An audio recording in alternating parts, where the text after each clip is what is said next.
Hello दोस्तों, एक बार फिर स्वागत है आपका अपने ट्रैवलिंग शो में जिसका नाम है शहर दिल से। यहाँ पर बात होती है आपके अपने शहर की दिल से। दोस्तों, मैं हूँ आपका अपना ट्रैवलिंग होस्ट राहुल और इस समय मैं खड़ा हुआ हूँ the great Mughal emperor Akbar के मकबरे के ठीक सामने। आइए दोस्तों, आज के एपिसोड में मैं आपको दिखाता हूँ the great Mughal emperor Akbar का मकबरा।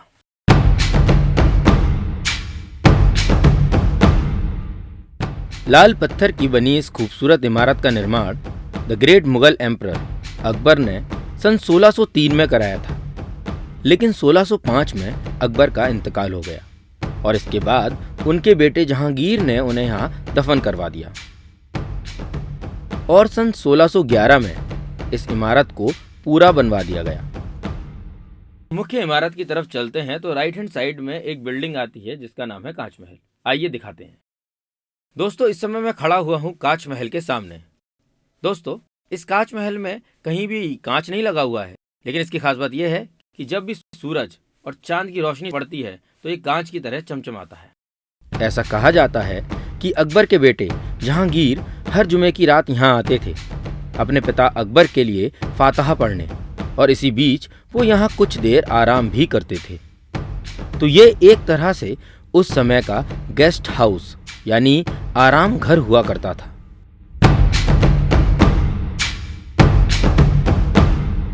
दोस्तों, इस समय मैं खड़ा हुआ हूँ सलामी गेट के सामने। दोस्तों, जैसा कि आपको दिख रहा होगा कि इसकी हाइट बहुत छोटी है। इस गेट की हाइट छोटी होने का कारण ये है कि बादशाह अकबर चाहते थे कि जो भी इस मकबरे में आए अपना सर झुका कर आए, इसीलिए अकबर को द ग्रेट कहा गया है।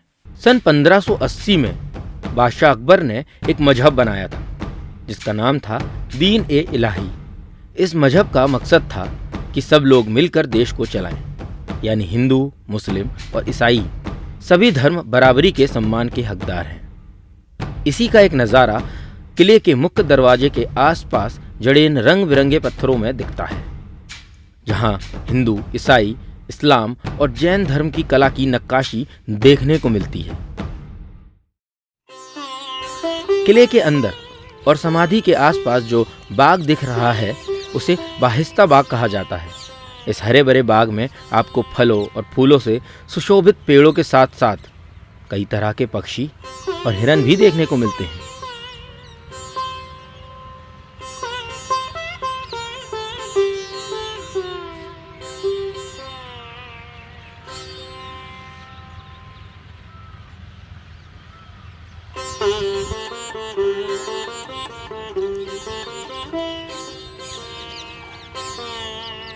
इस बाग की सुंदरता का अंदाज़ा आप इस बात से लगा सकते हैं कि यहाँ पे मोर हैं, हिरन हैं, तोते हैं, हर तरह के पक्षी यहाँ पर हैं।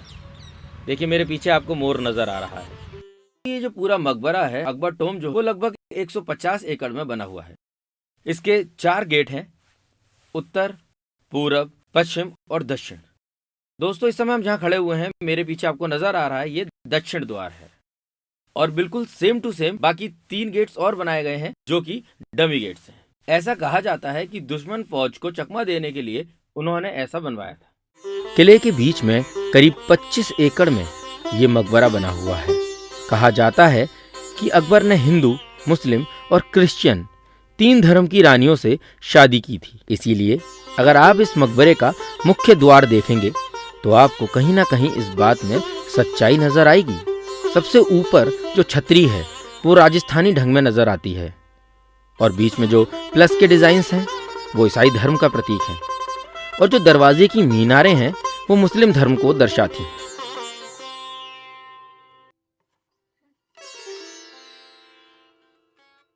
दोस्तों, इस समय मैं खड़ा हुआ हूँ सुनहरा महल में। यहाँ की जो दीवारें हैं उनके ऊपर जो नक्काशी की हुई है उसके ऊपर दोस्तों सोना लगा हुआ था। जी हाँ दोस्तों, सोना। अब आप कहेंगे कि बादशाह अकबर है तो वो तो सोना दीवारों पर लगा ही सकता है। इसके पीछे एक बहुत ही टेक्निकल रीज़न है। दोस्तों, पुराने ज़माने में इलेक्ट्रिसिटी नहीं हुआ करती थी, तो ये जो फार्नूस आपको दिखाई दे रहा है, इस फार्नूस को रोशन किया जाता था, जिसकी रोशनी इन सारी दीवारों पर पड़ती थी, और ये जो तहखाना है वो जगमगा उठता था। यह है सुनहरा महल। यहाँ दीवारों पर पहले सोना लगा हुआ था, लेकिन इंसान और लालची दिमाग ने इस खूबसूरत महल को उजाड़ कर रख दिया। 1905 में जब लॉर्ड कर्जन यहाँ आए तो उन्होंने इसका पुनर्निर्माण करवाया, जिससे कि आने वाले समय में लोग जान सकें कि ये महल असल में दिखता कैसा था।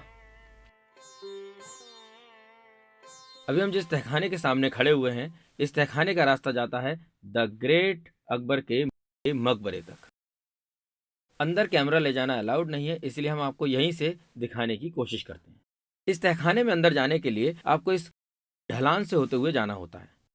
ये जो ढलान आपको दिख रही है, ये इसलिए बनाई गई है कि ना चाहते हुए भी आदमी अपना बैलेंस बनाने के लिए थोड़ा आगे की तरफ झुक जाए, जिससे कि अगर आप बादशाह अकबर के दीदार करने के लिए जा रहे हैं तो उन्हें झुककर सलामी देते हुए जाएं। ऐसा कहा जाता है कि जब वर्धमान के राजा विजय चंद मेहताब 1923 में यहाँ आए थे, तो उन्होंने इस समाधि पर एक जड़ीदार सुनहरी चादर चढ़ाई थी, जो आज भी अंदर एक ट्रंक में बंद है। यहाँ पर जो कब्र बनी हुई है, जैसा कि आपको दिखाई दे रहा है, ये जो कब्र बनी हुई है वो अकबर की दोनों बेटियां सखरुनिशा और आराम बानो की है। ऐसा कहा जाता है कि सखरुनिशा और आराम बानो की शादी नहीं हुई थी।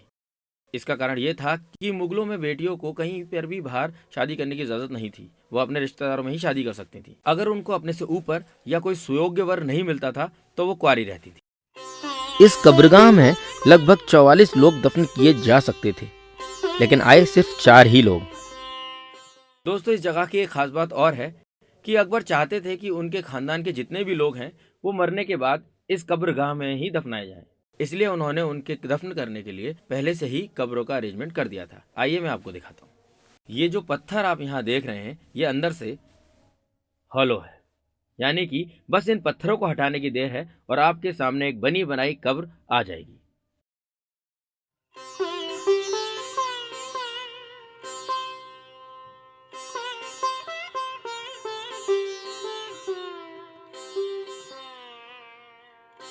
दोस्तों, अगर मैं आपको बोलूं कि आज से 400 साल पहले भी टेलीफोन थे, तो आप इसका यकीन करेंगे? नहीं, आप बिल्कुल भी यकीन नहीं करेंगे। लेकिन मैं आपको बता दूं कि इस किले में गुप्तचरी के लिए आज से 400 साल पहले भी टेलीफोन हुआ करते थे। दोस्तों, ये कॉर्नर जो आपको नज़र आ रहे हैं, ये कोई आम कॉर्नर नहीं है। यहाँ पर चारों तरफ सिमेट्री में ऐसे कॉर्नर आपको नज़र आएंगे। ये 1, ये 2, ये 3 और ये 4। ये चारों कॉर्नर आपस में इंटरकनेक्टेड है। आपस में इंटरकनेक्टेड मतलब ये डायगनली इंटरकनेक्टेड है, यानी कि कोई आदमी इस कॉर्नर पर कोई बात बोलेगा तो उस कॉर्नर पे वो आवाज़ सुनाई देगी। दोस्तों, मुझे मालूम है कि आपको मेरी बात झूठ लग रही होगी, लेकिन अगर आप यहाँ पर आकर खुद इस चीज़ को आजमाएंगे तो आप खुद चकित रह जाएंगे। इस बात से ये प्रूव होता है दोस्तों कि आज से 400 साल पहले की जो तकनीक थी वो आज की तकनीक से कई ज़्यादा एडवांस थी। तो ये था हमारा आज का एपिसोड अकबर टॉम। तो दोस्तों, आपको हमारा ये प्रोग्राम कैसा लगा, हमारा ये एपिसोड कैसा लगा, प्लीज़ इसे लाइक कीजिए, शेयर कीजिए, अपने सजेशन हमें कमेंट कीजिए और प्लीज़ प्लीज़ प्लीज़ आगे की अपडेट्स के लिए हमारे चैनल को सब्सक्राइब करना मत भूलिए। दोस्तों, अब हम मिलेंगे अपने अगले एपिसोड में। तब तक के लिए आप कहीं मत जाइए, जुड़े रहिए आपके अपने ट्रैवलिंग शो जिसका नाम है शहर दिल से। यहाँ पर बात होती है आपके अपने शहर की दिल से, आपके अपने ट्रैवलिंग होस्ट राहुल के साथ। तब तक के लिए बाय।